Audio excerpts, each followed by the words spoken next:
L-Oppożizzjoni Nazzjonalista komplit tattakka u tipprova toħloq dubji dwar il-mediċini ġeneriċi li jinsabu fis-sistema tal-kura tas-saħħa nazzjonali mingħajr ebda bażi xjentifika. Wara li fl-aħħar jiem kien il-kap innifsu Alex Borch li jindika li l-mediċini ġeneriċi huma b'xi mod inferjuri għal dawk tal-marka, issa kien imiss lill-deputatu ex-kap Adrian Delija li kompla fl-istess linja b'mistoqsija parlamentari lill-Ministru tas-Saħħa Joe Etienne Bela.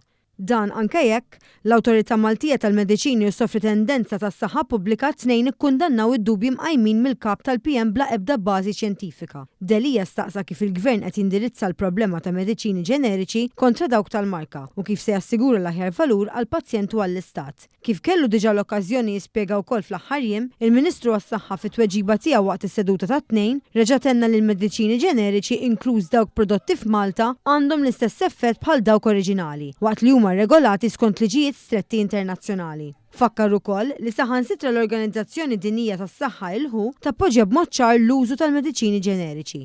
Il-Ministru Bela wkoll esprima tħassib tiegħu li l-Oppożizzjoni qed tkompli xxerred dubji bla ebda bażi xjentifika waqt li toħloq l-ansjetà fost eluf ta' pazjenti li jużaw dawn il-mediċini ta' kuljum.